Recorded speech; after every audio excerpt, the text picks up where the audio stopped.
बच्चों सीडीपी के अंतर्गत आज का जो हमारा क्लास होगा वह विकास के अभिलक्षण, ठीक है। विकास का अभिलक्षण इस टॉपिक पर आज हम लोग विशेष रूप से और विस्तारित रूप से चर्चा करेंगे, ठीक है। तो आइए देखते हैं हम लोग कि विकास के अभिलक्षण क्या है। सबसे पहले तो हम विकास पर कल चर्चा कर दिए थे कि विकास जो है जीवन पर्यंत चलने वाली एक प्रक्रिया है जो कि आपको सतत चलती रहती है और निरंतर चलती रहती है, यह कभी रुकती नहीं है ना। और इसके साथ साथ में विकास के बारे में आपको यह भी बताए थे कि गर्भ से शुरू होती है और कब्र तक चलती है, ठीक है। तो आज जो है विकास के अभिलक्षण को हम लोग पढ़ेंगे।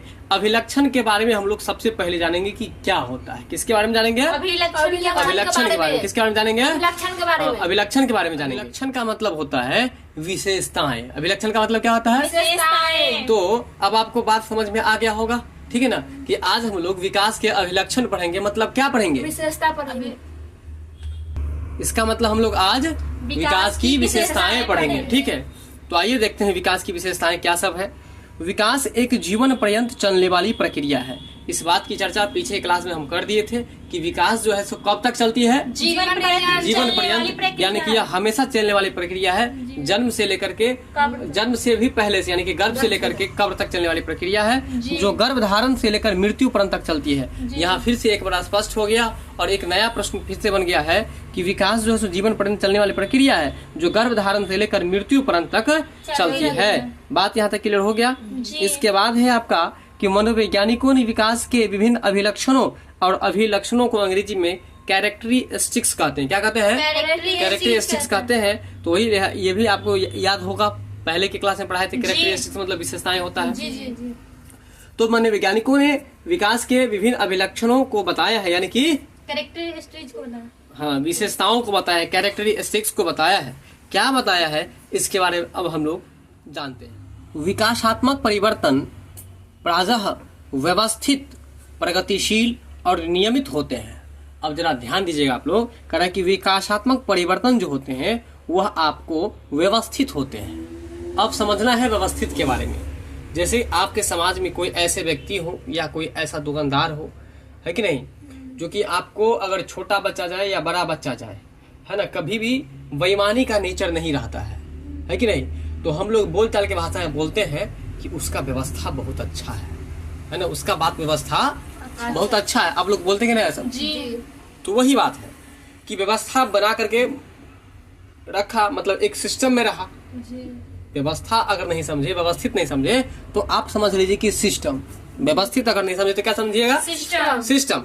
यानी कि विकास जो है ना, विकास जो होता है क्या होता है? विकास। विकासात्मक परिवर्तन जो होता है वह एक व्यवस्थित रूप से होता है, यानी कि सिस्टम से होता है। बात को पकड़े कि नहीं पकड़े? विकास जो होता है वह आपको एक सिस्टम से होता है। ये नहीं कि आपको जो ऐसे मान के चलिए कि एक हाथ जो है सो आपको 5 इंच का हो गया और एक हाथ अभी 1 ही इंच का है, ऐसा नहीं है। एक पाँव आपको जो है सो 20 इंच का हो गया और एक पाँव 10 इंच का है कि नहीं? ऐसा नहीं है।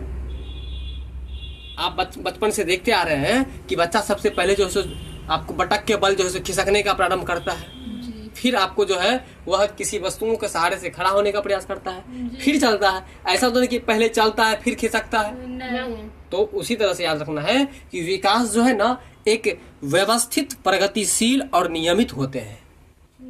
प्रगतिशील का मतलब हमेशा प्रोग्रेसिव होता है, वो हमेशा आगे की ओर बढ़ता है। विकास पीछे की ओर नहीं मुड़ता है, विकास पीछे की ओर नहीं मुड़ता है। लेकिन वृद्धि जो होता है वो पीछे की ओर मुड़ता है। कैसे? आपको जब तबीयत खराब हो जाता है तो आपका धीरे धीरे वजन क्या होता है? घट जाता है। यानी कि वजन घटना वो वृद्धि कहलाता है ना। तो वही वृद्धि माइनस में जा सकता है, वृद्धि पीछे जा सकता है, लेकिन विकास पीछे नहीं जा सकता। यानी कि विकास प्रगतिशील होता है। प्रगतिशील का मतलब हमेशा आगे की ओर बढ़ता है। विकास में रिवर्स गियर नहीं होता है, पीछे की ओर वो मुड़ता नहीं है, वो हमेशा आगे की ओर चलता है। तो याद रखिएगा कि विकास जो होता है ना वो प्रगतिशील होता है। कैसा होता है? इस लाइन को याद रखिएगा, परीक्षा में रहने की बहुत ज्यादा संभावना है। बोलिएगा क्या, कौन सा लाइन बोले हैं? प्रगतिशील होता है। सही बात है। और अगर ये बात आपको याद हो गया है तो एक बात और उसमें लगा दीजिए कि विकासात्मक परिवर्तन प्रायः व्यवस्थित, प्रगतिशील और नियमित होते हैं। क्या बोलिएगा? विकासात्मक परिवर्तन प्रायः प्रगतिशील और नियमित होते हैं।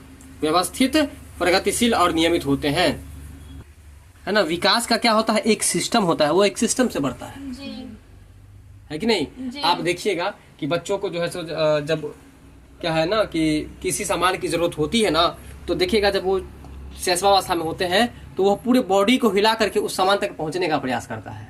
जैसे वो सोया हुआ है ना, तो पूरे बॉडी को हिला करके जो है कि नहीं। अगर जैसे बच्चा को देखिएगा, अगर बच्चा रोता ही है ना, तो देखिएगा एकदम पैर हाथ छिड़िया करके पूरा एकदम से पूरा देहात को भी गंदा कर लेगा, तब रोता है। रोता ही नहीं रोता है। लेकिन जब आप रोते हैं या वही बच्चा जब बड़ा हो जाता है, आप जब रोते हैं या बच्चा रोता है तो कैसे रोते हैं? रोते हैं तो किसी को पता भी नहीं चलता। वही अगर छोटा बच्चा रोता है तो पता चलता है, पूरा हाथ पैर सब एकदम चिल्ला चिल्ला कर रोता है। बात समझ में आ रहा है कि नहीं? तो वही बात है, कहने का मतलब विकास जो होता है ना, एक व्यवस्थित होता है और प्रगतिशील होता है और नियमित होता है। बोलिएगा विकास प्रगतिशील, ये बोलिएगा कि विकासात्मक परिवर्तन, विकासात्मक परिवर्तन, विकासात्मक परिवर्तन विकासात्मक परिवर्तन प्रायः प्रगतिशील प्रगतिशील और और नियमित होते हैं। नियमित होते हैं। एक बार फिर से बोलिए, एक वर्ड छूट गया है। विकासात्मक परिवर्तन विकासात्मक परिवर्तन प्रायः व्यवस्थित प्रगतिशील प्रगतिशील और नियमित होते हैं। और नियमित होते हैं। अब बोलिए तो विकासात्मक परिवर्तन प्रायः व्यवस्थित प्रगति और नियमित होते हैं। तो इस लाइन को आप लोगों को याद रखना है कि विकासात्मक परिवर्तन जो होता है प्रायः व्यवस्थित, प्रगतिशील और नियमित होता है। क्या लाइन जरा बोलेंगे आप लोग देख करके? विकासात्मक परिवर्तन प्रायः व्यवस्थित प्रगतिशील और नियमित होते हैं। ठीक है, तो आप जरा सुनाएंगे हमको कि क्या लाइन है, बताइए। विकासात्मक परिवर्तन प्रायः व्यवस्थित और प्रगतिशील नियमित होते हैं। व्यवस्थित, प्रगतिशील और नियमित होते हैं। आप बताएंगे। विकासात्मक परिवर्तन प्रायः व्यवस्थित प्रगतिशील और नियमित होते हैं। इस लाइन को आप लोग याद करके रख लीजिएगा। और वैसे भी जो लाइन हम अंडरलाइन करें उसको विशेष रूप से आप लोग को याद रखना है। विशेष रूप से क्या करना है? याद रखना है। आपके परीक्षा में यहाँ से प्रश्न बनने की संभावना बहुत अधिक रहेगा। आइए, अब है कि विकास, हम पहले बता दें ना कि विकास जो होता है ना वो एक सिस्टम से होता है। विकास जो होता है वो एक सिस्टम से होता है। तो वही बात लिखा है कि विकास जो होता है ना वो आपको सामान्य से विशिष्ट की ओर, बोलिएगा जरा, सामान्य से विशिष्ट की ओर, सरल से जटिल की ओर, सरल से जटिल की ओर, एकीकृत से क्रियात्मक स्तरों की ओर, बोलिएगा, एकीकृत से क्रियात्मक स्तरों की ओर। अब देखिए विकास के बारे में ये 3 पॉइंट आप लोग को याद रखना है। बात समझ में आए ना? और पॉइंट कौन कौन सा है?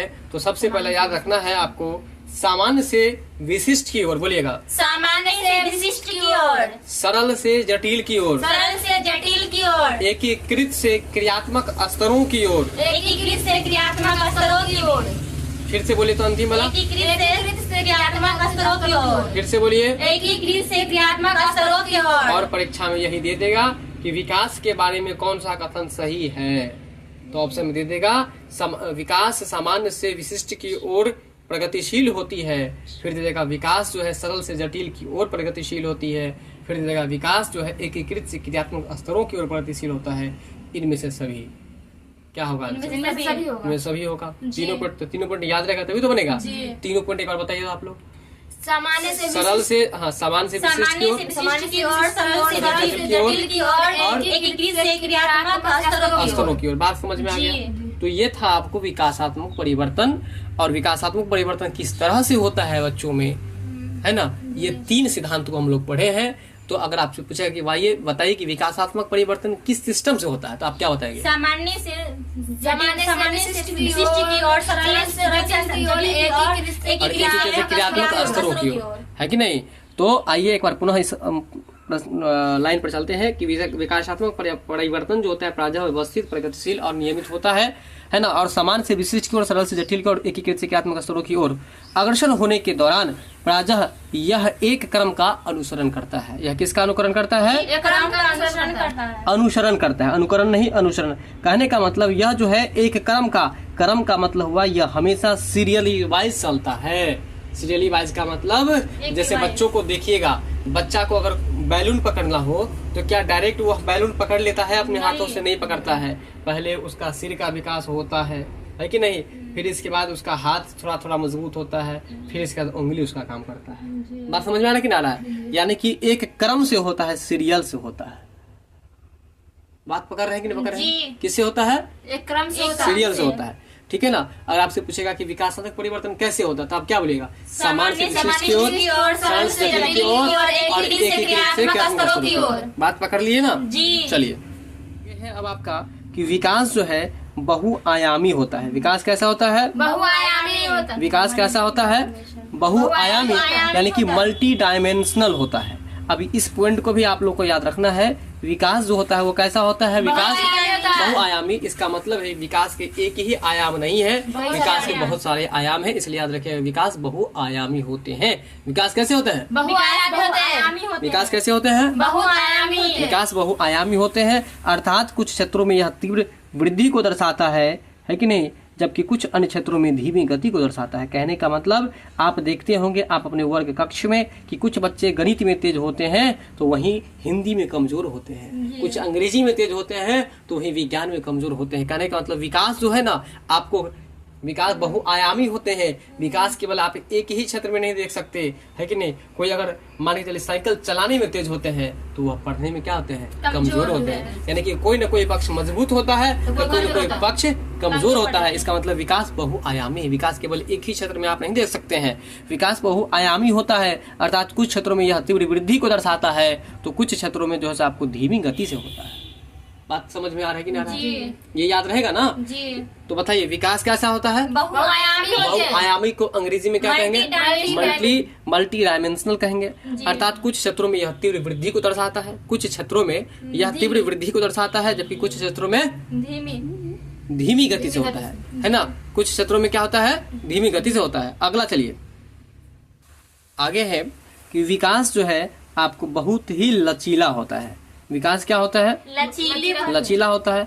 इसका तात्पर्य यह हुआ कि एक ही व्यक्ति अपनी पिछली विकास की दर की तुलना में किसी विशिष्ट क्षेत्र में अपेक्षाकृत आकस्मिक रूप से अच्छा सुधार प्रदर्शित कर सकता है। कहने का मतलब ये है, आपके सिस्टर की अगर हम बात करें तो आपकी सिस्टर कुछ दिन पहले बहुत ही ज्यादा कमजोर थी, लेकिन जैसे ही आप उन पर ध्यान दिए तो आपको पता चला कि ये तो पूरा किताब ही याद कर ली है। कहने का मतलब विकास जो होता है ना वह आपको लचीला होता है। अगर ऐसा नहीं कि जो बच्चा अभी कमजोर है वह 1 वर्ष के बाद 6 महीने के बाद भी वो कमजोर होगा, है ना? ऐसा वास्तव ये ऐसा आपको क्या कहते हैं, ऐसा कोई आवश्यक नहीं है, ऐसा कोई जरूरी नहीं है कि जो बच्चा आज तेज है वो कल कमजोर होगा, है कि नहीं? और ऐसा भी आवश्यक नहीं कि जो आज कमजोर है वो कल तेज नहीं होगा, कमजोर ही रहेगा, ऐसा कोई आवश्यक नहीं है। यानी कि विकास लचीला होता है। कहने का मतलब जिस तरह से लचीला का मतलब समझ लीजिए, जिस तरह से एक रबर को ले लीजिए, रबर जो है ना आप रबर को जिधर घुमाइएगा वो उधर घूमेगा, ठीक उसी तरह से विकास एक ऐसी प्रक्रिया है, आप बच्चों में जिस तरह से चाहेंगे जब चाहेंगे करवा सकते हैं, बाकी उस पर ध्यान देना है। और विकास के लिए 2 चीजों की आवश्यकता होती है। और कौन कौन चीज होता है? एक होता है आंतरिक कारण, दूसरा होता है बाहरी कारण। और आंतरिक कारण में होता है हेरिडिटी यानी कि आनुवंशिकता, और दूसरा होता है आपको एनवायरनमेंट यानी कि वातावरण। तो विकास कैसा होता है? लचीला। आप इसको जिधर की ओर मोड़ेंगे उधर की ओर मुड़ जाएगा। तो आपको उदाहरण क्या बताया आपकी सिस्टर का कि आपकी सिस्टर बहुत ज्यादा कमजोर थी, फिर आप उसको ध्यान दिए, पूरा किताब याद कर लिया। यानी कि विकास लचीला होता है। अगर कभी इधर घुमाते हैं तो कभी इधर भी घूम सकता है, आपकी मेहनत के ऊपर है। बात को समझ में आया कि नहीं आया? विकास कैसा होता है? लचीला होता है। विकास बहुआयामी होता है। विकास कैसा होता है? बहुआयामी होता है। विकास लचीला भी होता है। विकास गुणात्मक और परिमाणात्मक दोनों होता है। ठीक है, ये सब बात याद रखना है। तो वही बात लिखा है, अब ध्यान दीजिएगा पॉइंट पर कि विकास बहुत ही लचीला होता है। इसका तात्पर्य है कि एक ही व्यक्ति अपनी पिछली विकास दर की तुलना में, पीछे जो आपकी सिस्टर जो स्थिति था उसके तुलना में किसी विशिष्ट क्षेत्र में, है कि नहीं, किसी विशिष्ट क्षेत्र में अगर मान लीजिए पढ़ने, भले ही कि पढ़ने में अगर वो नहीं कुछ कर सका, लेकिन अगर दूसरे ही काम में अगर आगे बढ़ गया तो वह आगे बढ़ सकता है। कोई जरूरी नहीं कि अगर पढ़ाई में कमजोर निकल गया तो दूसरा क्षेत्र में आगे नहीं निकलेगा, ऐसा कोई आवश्यक नहीं है। दूसरे क्षेत्र में वो आगे निकल सकता है। वही कह रहा है कि अपेक्षाकृत, उसके मतलब अपेक्षाकृत के मतलब उसके अपेक्षा आकस्मिक रूप से, आकस्मिक मतलब होता है आपको अचानक अच्छा सुधार कर सकता है कि नहीं? परिवेश अगर दिया जाए बच्चों को, शारीरिक शक्ति और स्मृति बुद्धि के स्तर में अनापेक्षित सुधार ला सकता है। मतलब अगर आप बच्चों को एक अच्छा परिवेश देंगे तो उनमें शारीरिक शक्ति भी आ सकती है, उनमें एक स्मृति मतलब याद रखने का जो क्षमता है उसमें भी सुधार हो सकता है, और उसका जो बुद्धि का लेवल था उसमें भी क्या हो सकता है, सुधार। तो बताइए कि शारीरिक शक्ति में भी सुधार हुआ, यादाश्त में भी सुधार हुआ। बुद्धि का स्तर। एक अच्छा परिवेश शारीरिक शक्ति और स्मृति तथा बुद्धि के स्तर में अनापेक्षित सुधार ला सकता है। मतलब जितना आप नहीं चाहिएगा उससे भी ज्यादा सुधार हो सकता है।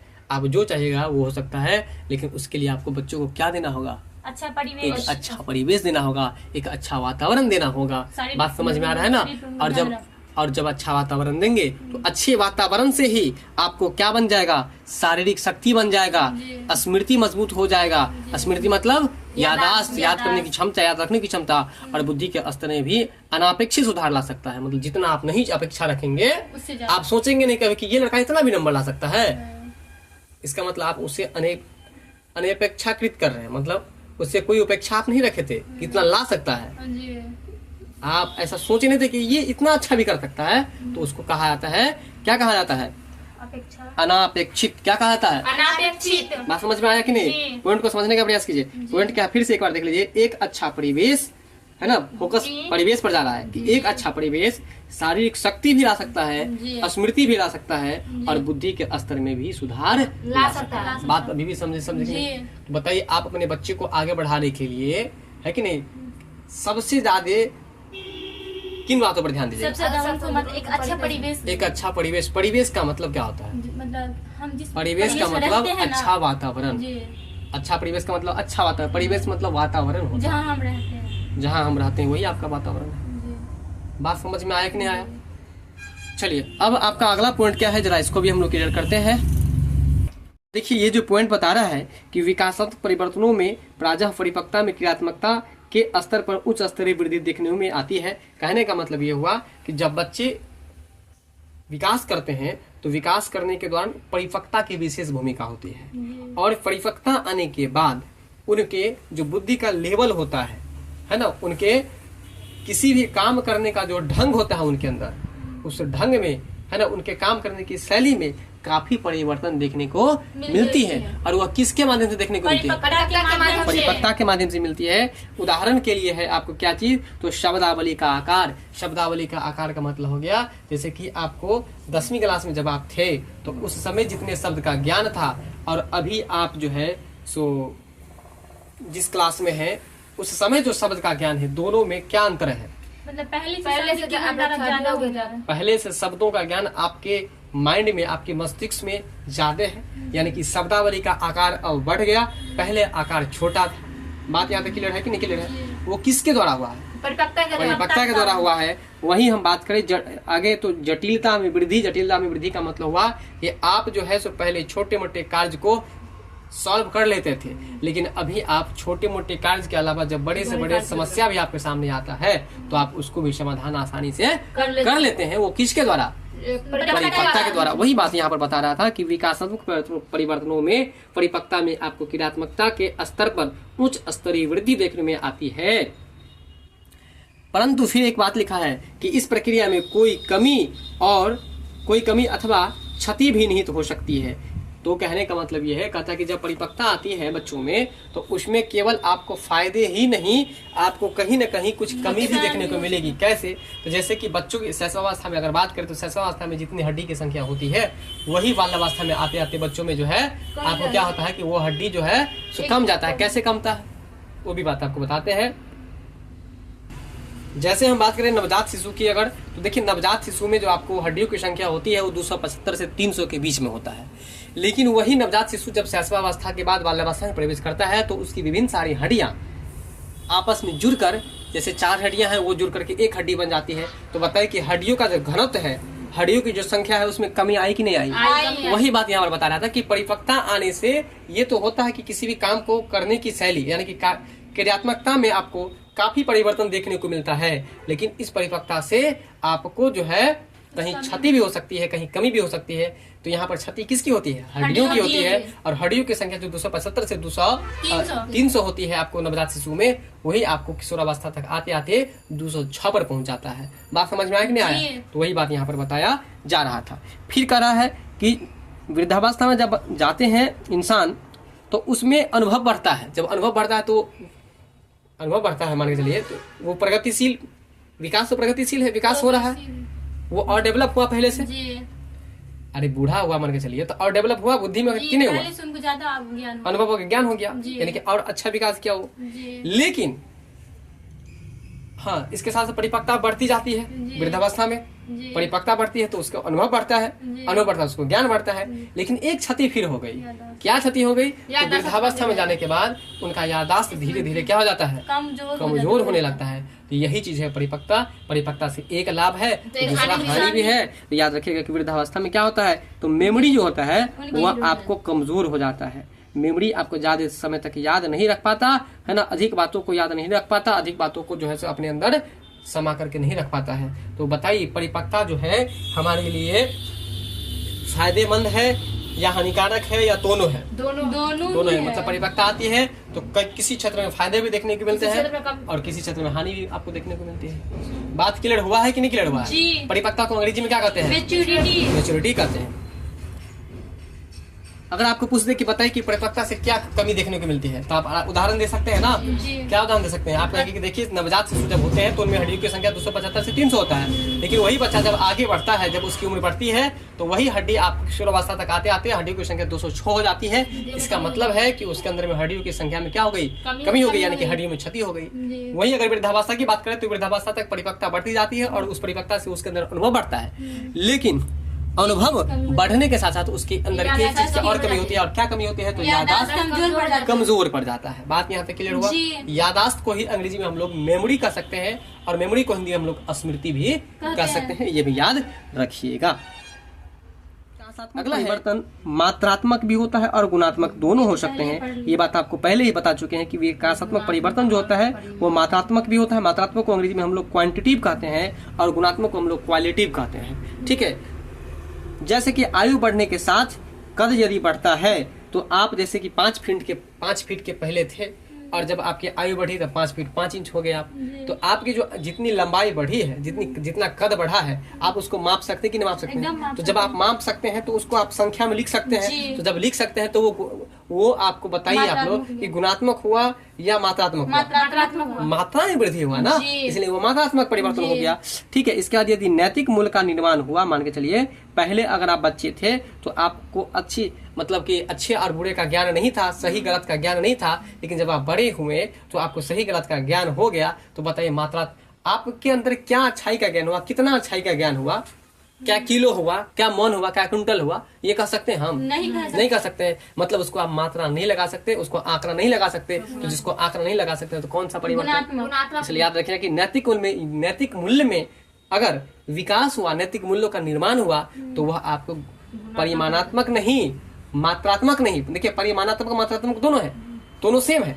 परिमाणात्मक और मात्रात्मक ये दोनों वर्ड क्या है? सेम है, दोनों दूसरे का परिवाची है। तो न ये तो परिमाणात्मक होगा, क्या चीज? नैतिक मूल्य का निर्माण होना, न तो परिमाणात्मक होगा न तो मात्रात्मक होगा तो होगा क्या? गुणात्मक होगा। बात को समझी कि नहीं? चलिए अब देखिए ये पॉइंट आपको क्या बताता है। लिखा है कि विकास प्रासंगिक हो सकता है। विकास क्या है? प्रासंगिक हो सकता है। यह ऐतिहासिक, परिवेशीय और सामाजिक सांस्कृतिक घटकों से प्रभावित हो सकता है। अब देखिए इस लाइन में जो आपको विशेष रूप से याद रखना है, अति महत्वपूर्ण लाइन है। ये लाइन कितना बार पूछा जा चुका है कि नहीं, कि विकास जो है आपको प्रासंगिक हो सकता है और यह किन किन चीजों से प्रभावित हो सकता है। तो देखिए ये इतिहास से प्रभावित हो सकता है, यानी कि यह ऐतिहासिक विकास पर जो है इतिहास का प्रभाव पड़ सकता है, परिवेश का प्रभाव पड़ सकता है, ये तो आपको पहले से ही पता है कि नहीं। और इसके बाद जो है आपको संस्कृति का भी प्रभाव पड़ता है। आप जिस संस्कृति में जाएंगे बच्चों का विकास भी उसी तरह का होगा, वैसे ही होगा। तो इसीलिए जो है आप देखिए विकास प्रासंगिक हो सकता है और इन पर जो है सो ऐतिहासिक है कि नहीं, परिवेशीय, सामाजिक, सांस्कृतिक घटकों से प्रभावित हो सकता है। कहने का मतलब ये है कि ये जो लाइन है ना, इसको आप लोग रट लीजिए। और क्या रटना है कि विकास प्रासंगिक हो सकता है कि नहीं हो सकता है? हो सकता है। तो बिल्कुल हो सकता है। और यह किन किन चीजों से प्रभावित हो सकता है, तो इस पॉइंट को आप लोग देखिए और बताइए। ऐतिहासिक है ना, परिवेशीय, इसके बाद है आपको सामाजिक, सांस्कृतिक घटकों से। यानी कि ये जो 4 घटक हैं, ऐतिहासिक, परिवेशीय, सामाजिक, सांस्कृतिक। देखिए 3 को ना एक जगह आप याद कर लीजिए, ऐतिहासिक, सामाजिक, सांस्कृतिक। इसके बाद परिवेश तो आपको पहले से भी याद है। तो देखिए यही चीज है, टीचर से पढ़ने से फायदा यही होता है, और बिना टीचर से या फिर ऑनलाइन पढ़ने से ये फायदा होता है। किसी भी जटिल काम को आगे क्या बोलेंगे आप बताइए? सरलता से पढ़ाना ये टीचर का काम है। तो इसलिए यहाँ पर समझने का प्रयास कीजिए और ये यादें हो जाएगा कि विकास प्रासंगिक हो सकता है। बोलिएगा, विकास प्रासंगिक हो सकता है। और विकास पर किनका किनका प्रभाव पड़ सकता है?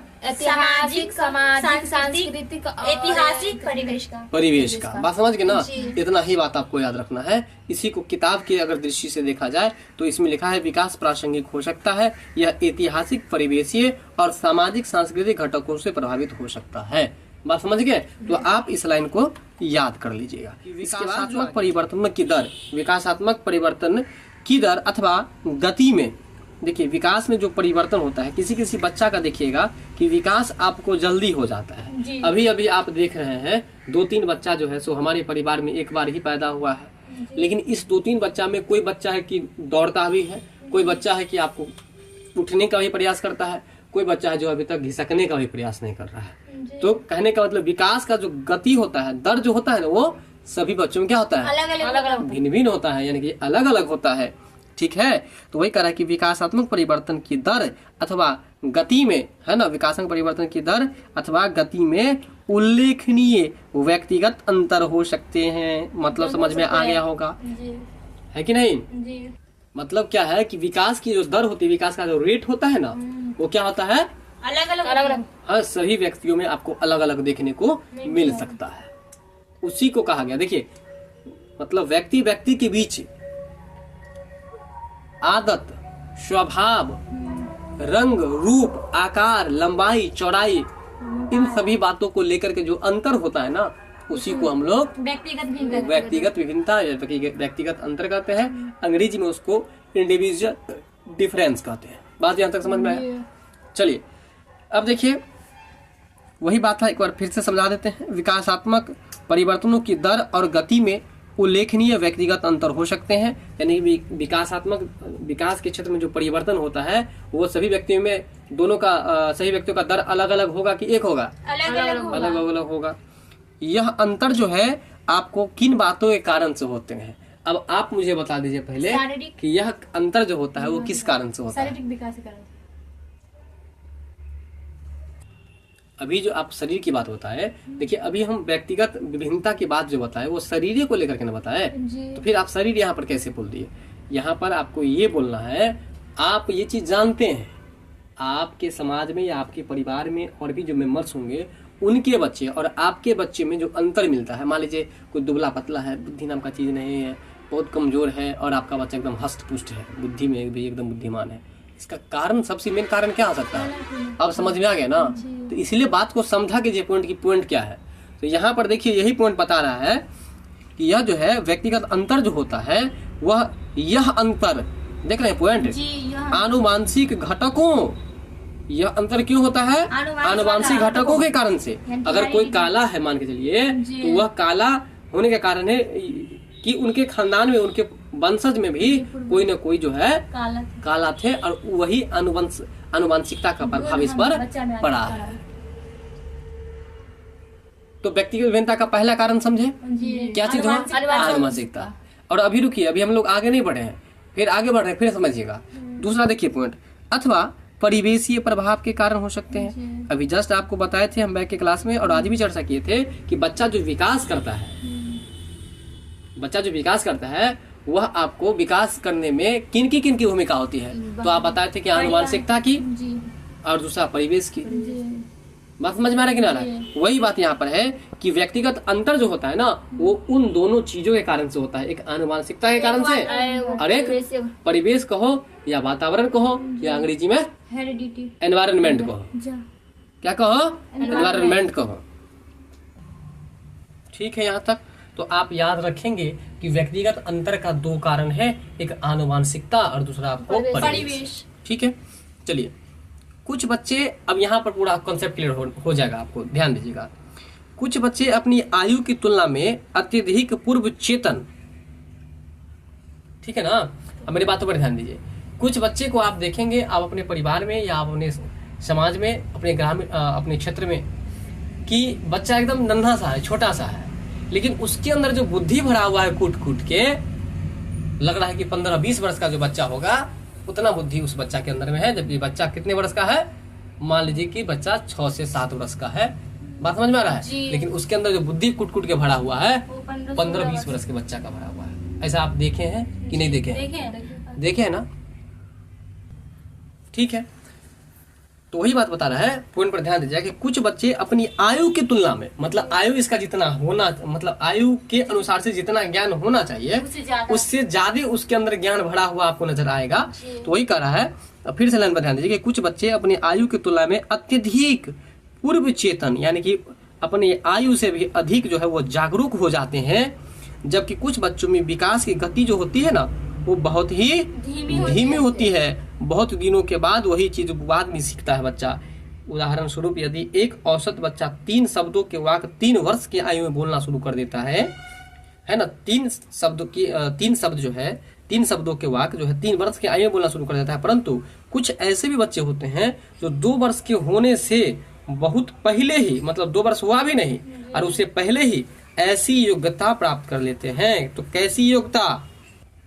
मतलब यहाँ 2 वर्ष हुआ नहीं कि वह जो 3 शब्दों का जो वाक्य है वह बोलने लगता है, लेकिन कुछ बच्चा अगर बात किया जाए तो 3 वर्ष में जाकर के 3 शब्दों का वाक्य जो है आपको बोलने का प्रयास करता है, जबकि कुछ बच्चे ऐसे भी आप देखेंगे जो 2 वर्ष से कम का ही है और आपको 3 शब्दों का वाक्य भी बोलने का प्रयास करने लगता है।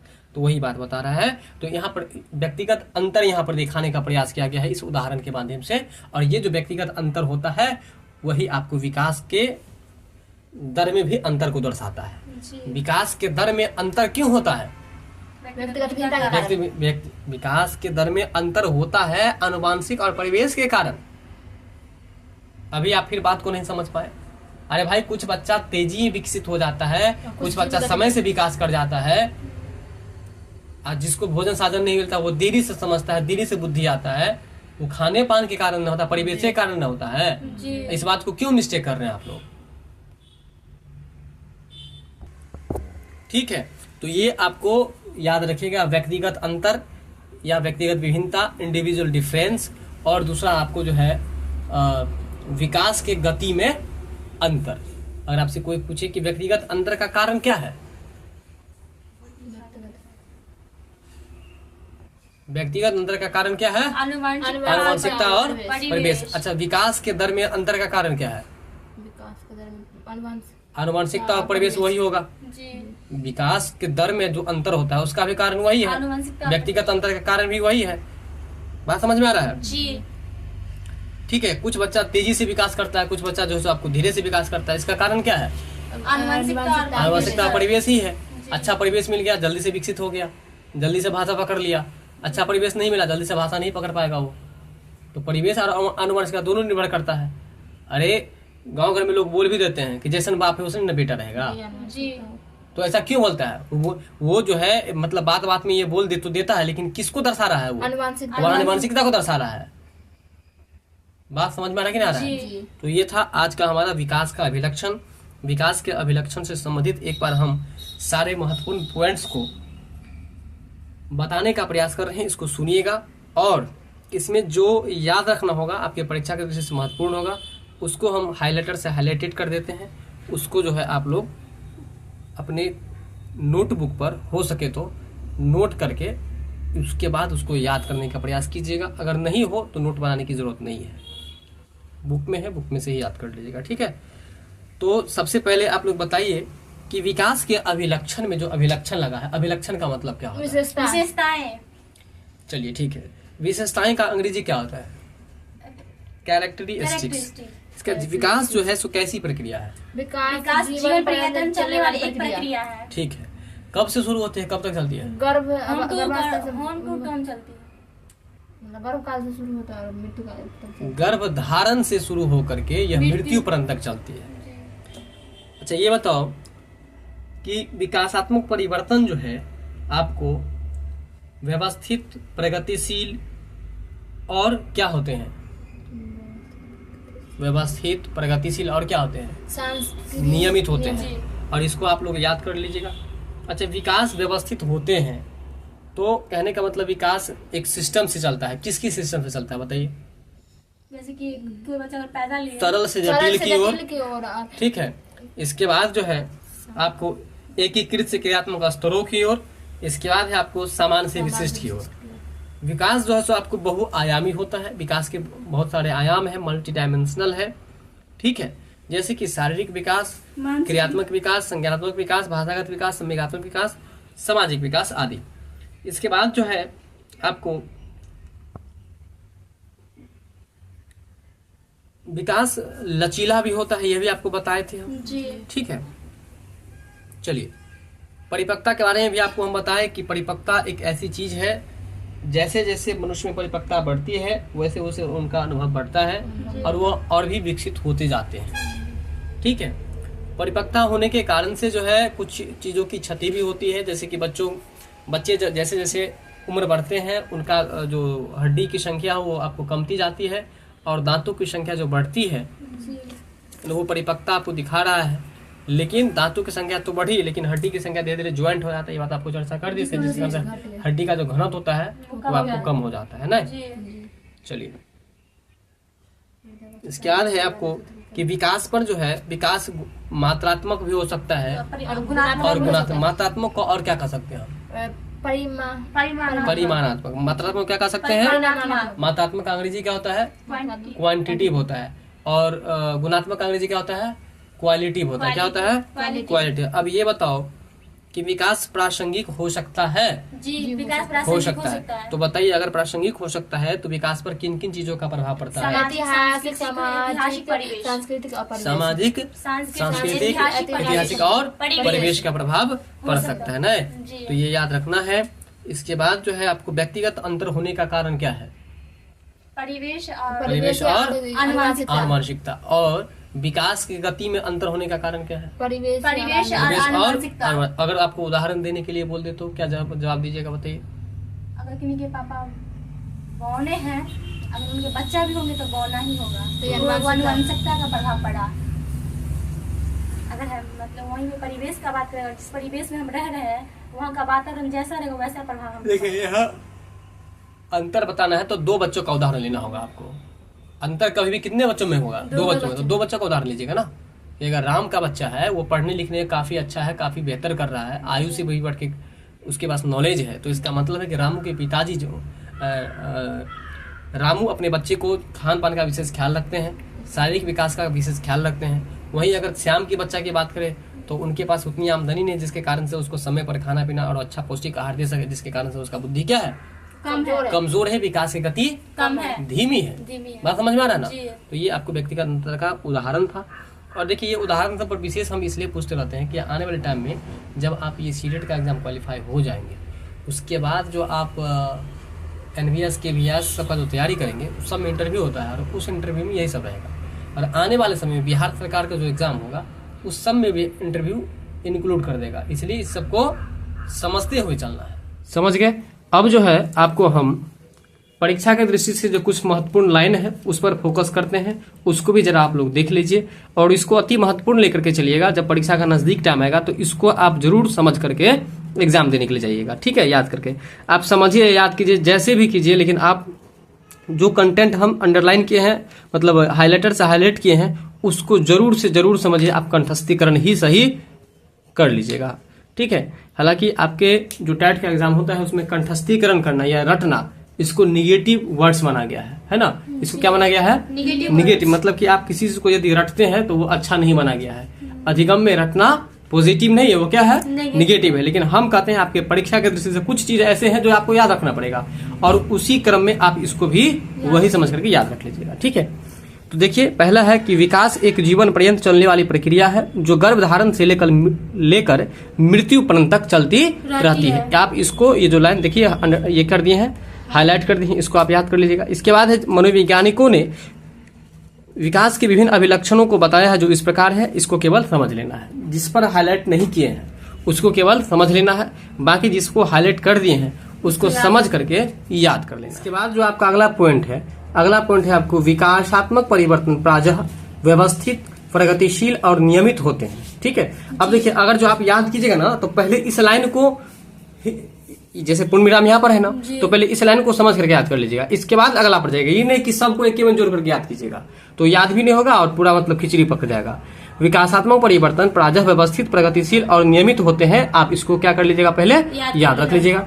फिर आगे याद कीजिएगा कि ये जो विकासात्मक परिवर्तन होता है ना, वह आपको किस सिद्धांत पर होता है, किस सिस्टम से होता है, तो आप याद रखिएगा समान से विशिष्ट की ओर, है ना, सरल से जटिल की ओर, एकीकृत से क्रियात्मक स्तरों की ओर। इसमें और पर देखिए अंडरलाइन हाईलाइट नहीं किए ना, तो और पढ़ने की कोई जरूरत नहीं है।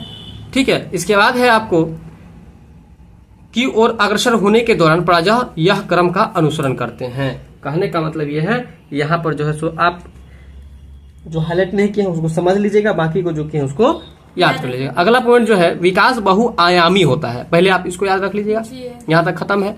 अर्थात कुछ क्षेत्रों में यह तीव्र वृद्धि को दर्शाता है, जबकि कुछ अन्य क्षेत्रों में यह धीमी गति से होता है। ठीक है, तो इसको भी याद कर लेना है। इसके बाद है आगे आपको विकास बहुत ही लचीला होता है, इसको आप अलग याद कर लीजिएगा। इसके बाद इसका तात्पर्य है कि देखिए इसमें हाईलाइट किया हुआ है, तो इसको आपको नहीं याद करना है। ठीक है, एक ही, बाकी जो नहीं किया है उसको क्या करना है, छोड़ देना, समझना है ना। तो इसका तात्पर्य क्या होगा कि एक ही व्यक्ति अपनी पिछले विकास की दर की तुलना में किसी विशिष्ट क्षेत्र में अपेक्षाकृत आकस्मिक रूप से अच्छा सुधार प्रदर्शित कर सकता है। तो इसमें आपको याद कहाँ से करना है, एक से शुरू कीजिएगा और सकता है यहाँ तक याद कर लीजिएगा। ठीक है, आगे है कि अच्छा परिवेश शारीरिक शक्ति अथवा स्मृति और बुद्धि के स्तर में अनापेक्षित सुधार ला सकता है।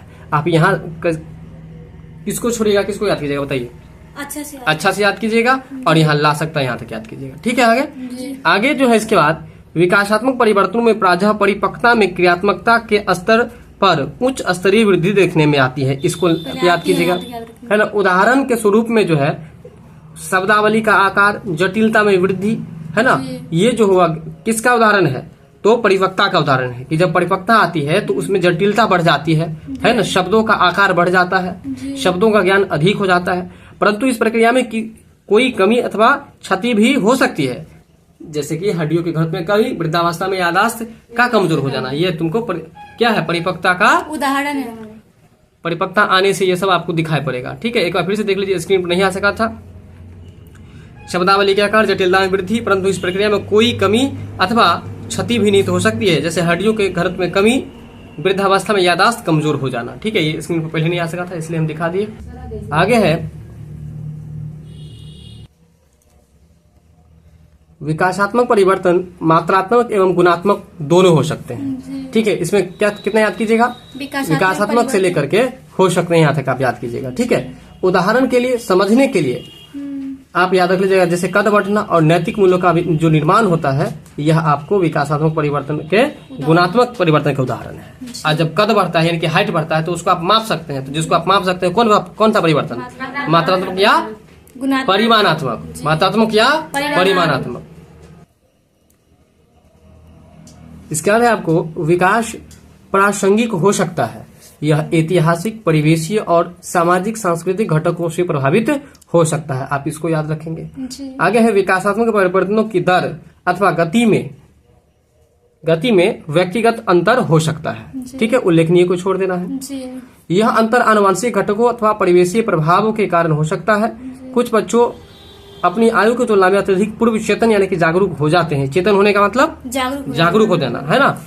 जबकि कुछ बच्चों जो है विकास की गति बहुत धीमी गति से करते हैं, मतलब कुछ बच्चों में विकास की गति तेज होती है तो कुछ बच्चों में धीमी होती है। बात समझ गए, आगे चलिए।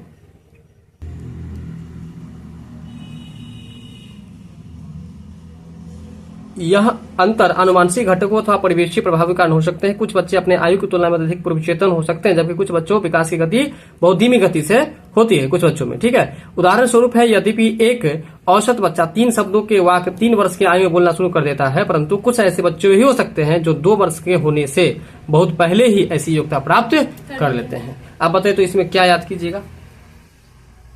2 वर्षों के होने की उदाहरण स्वरूप जो है यहाँ से लेकर के यहाँ तक तो याद नहीं ना कीजिएगा, नहीं। ये केवल आपको समझने वाला है। ठीक है, जी। आगे चलिए।